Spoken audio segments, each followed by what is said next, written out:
ನಮಸ್ಕಾರ ವೀಕ್ಷಕರೇ, ಹೇಗಿದ್ದೀರಾ? ನಿಮಗೆಲ್ಲರಿಗೂ ಲೋಕ್ ಡೈರೀಸ್ ಚಾನೆಲ್ಗೆ ಸ್ವಾಗತ. ನೈಸರ್ಗಿಕ ಸೃಷ್ಟಿಗೆ ಮನುಷ್ಯ ಅತ್ಯುತ್ತಮ ಉದಾಹರಣೆಯಾಗಿದ್ದಾನೆ. ಆದರೆ ಇನ್ನು ಕೆಲವರು ಪ್ರಕೃತಿಯ ಈ ಸೃಷ್ಟಿಯೊಂದಿಗೆ ವಿಭಿನ್ನ ಪ್ರಯೋಗಗಳನ್ನು ಮಾಡುತ್ತಲೇ ಇರುತ್ತಾರೆ. ಇವತ್ತಿನ ಈ ಒಂದು ವಿಡಿಯೋದಲ್ಲಿ ನಾವು ಪ್ರಾಣಿಯಾಗಿ ರೂಪಾಂತರಗೊಂಡ ಅಂತಹ ಕೆಲವು ಜನರ ಬಗ್ಗೆ ಹೇಳಲಿದ್ದೇವೆ. ಹಾರೇಸ್ ರೀಡ್ಲರ್, ದಿ ಜೀಬ್ರಾ ಮ್ಯಾನ್. ಹಾರೇಸ್ ರೀಡ್ಲರ್ ಲಂಡನ್ನ ಸ್ಲೈಡ್ ಶೋ ಪ್ರದರ್ಶಕರಾಗಿದ್ದರು.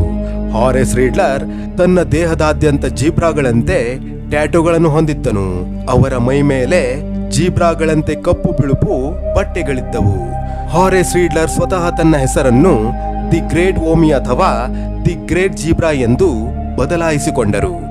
ಅವರು 1965ರಲ್ಲಿ ತಮ್ಮ 83ನೇ ವಯಸ್ಸಿನಲ್ಲಿ ನಿಧನರಾದರು. ಹಾರೇಸ್ ರೀಡರ್ ಕೂಡ ಮೊದಲನೇ ಮಹಾಯುದ್ಧದಲ್ಲಿ ಹೋರಾಡಿದ ವ್ಯಕ್ತಿಯಾಗಿದ್ದಾರೆ. ಟ್ಯಾಮ್ ಲ್ಯಾಪಾರ್ಡ್, ಚಿರತೆ ಮನುಷ್ಯ. ಟ್ಯಾಮ್ ಮ್ಯಾನ್ ಮತ್ತು ಸ್ಕೈ ಎಂದು ಪ್ರಪಂಚದಾದ್ಯಂತ ಪ್ರಸಿದ್ಧರಾಗಿದ್ದ ಟ್ಯಾಮ್ ಲ್ಯಾಪಾರ್ಡ್ ವಿಭಿನ್ನ ಹವ್ಯಾಸವನ್ನು ಹೊಂದಿದ್ದರು.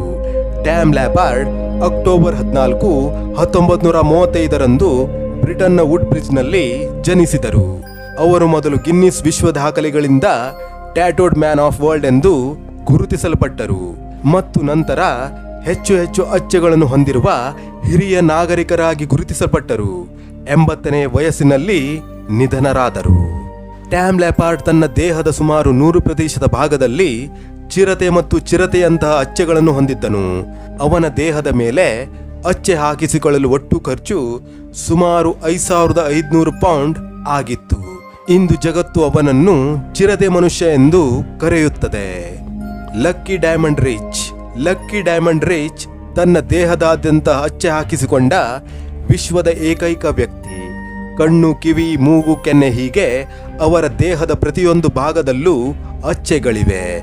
ಗಿನ್ನಿಸ್ ವರ್ಲ್ಡ್ ರೆಕಾರ್ಡ್ ತನ್ನ ದೇಹದ 100% ಟ್ಯಾಟೋ ಮಾಡಲು 1000 ಗಂಟೆಗಳಿಗಿಂತ ಹೆಚ್ಚು ಸಮಯ ತೆಗೆದುಕೊಂಡಿದೆ ಎಂದು ಹೇಳಿಕೊಂಡಿದೆ.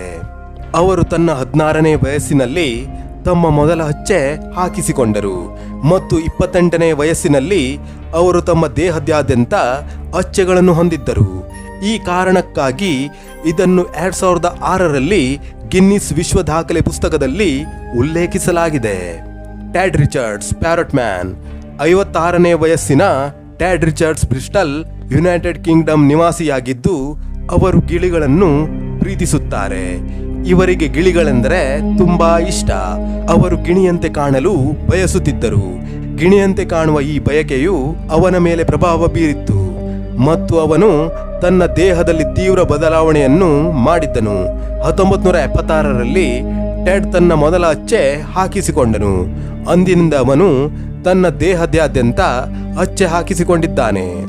ಅವರು ತಮ್ಮ ಮುಖದ ಮೇಲೆ ವರ್ಣರಂಜಿತ ಗಿಳಿ ತರಹದ ತುಪ್ಪಳವನ್ನು ಲೇಪಿಸಿಕೊಂಡಿದ್ದಾರೆ ಹಾಗೂ 110 ವಿಶಿಷ್ಟವಾದ ಟ್ಯಾಟೋಗಳನ್ನು ಹಾಕಿಸಿಕೊಂಡಿದ್ದಾರೆ. ಅಷ್ಟೇ ಅಲ್ಲ, ಅವನ ಮುಖಕ್ಕೆ 50 ತೂತುಗಳನ್ನು ಮಾಡಿಕೊಂಡಿದ್ದಾನೆ ಮತ್ತು ಅವನ ನಾಲಿಗೆಯನ್ನು ಸಹ ಕೂಡ ಕತ್ತರಿಸಲಾಗಿದೆ. ಅವರು ಪ್ರಸ್ತುತವಾಗಿ ತಮ್ಮ ಮೂಗನ್ನು ಕೊಕ್ಕಿನಂತೆ ಪರಿವರ್ತಿಸುವ ಶಸ್ತ್ರಚಿಕಿತ್ಸಕನನ್ನು ಹುಡುಕುತ್ತಿದ್ದಾರೆ. Rodrigo Braga, dog man. ಬ್ರೆಜಿಲ್ನಲ್ಲಿ ವಾಸಿಸುತ್ತಿರುವ ಈ ವ್ಯಕ್ತಿಯ ಹೆಸರು ರೋಡ್ರಿಗೋ ಬ್ರಾಗಾ. ವ್ಯಕ್ತಿಯಲ್ಲಿ ಕಲಾವಿದ ಮತ್ತು ನಾಯಿಗಳನ್ನು ತುಂಬಾ ಇಷ್ಟಪಡುತ್ತಾನೆ. ತನ್ನ ಮುಖವು ನಾಯಿಯಂತಿರಬೇಕು ಎಂದು ಅವರು ಬಯಸಿದ್ದರು. ಆದ್ದರಿಂದ ಅವರು ಸ್ಥಳೀಯ ಅಧಿಕಾರಿಗಳಿಂದ ಅನುಮತಿ ಪಡೆದ ನಂತರ ಅವರು ಅನಾರೋಗ್ಯದ ನಾಯಿಯನ್ನು ಕೊಂದು ನಾಯಿಯ ಮುಖವನ್ನು ಅವರ ಮುಖಕ್ಕೆ ಅಳವಡಿಸಿಕೊಂಡಿದ್ದಾರೆ. ಮುಖವನ್ನು ಜೋಡಿಸಿದ ನಂತರ ಅವನು ಕೂಡ ನಾಯಿಯಂತೆ ಕಾಣಲು ಪ್ರಾರಂಭಿಸಿದ. ನಂತರ ಅವನನ್ನು ಡಾಗ್ ಮ್ಯಾನ್ ಎಂದು ಕರೆಯಲಾಯಿತು. ವೀಕ್ಷಕರೇ, ಇವಿಷ್ಟು ಈ ವಿಡಿಯೋದ ಮಾಹಿತಿಗಳು. ಮುಂದಿನ ವಿಡಿಯೋದಲ್ಲಿ ಮತ್ತೆ ಭೇಟಿಯಾಗುತ್ತೇನೆ. ಅಲ್ಲಿಯವರೆಗೆ ಜೈ ಕರ್ನಾಟಕ, ಜೈ ಭಾರತ. ಧನ್ಯವಾದಗಳು.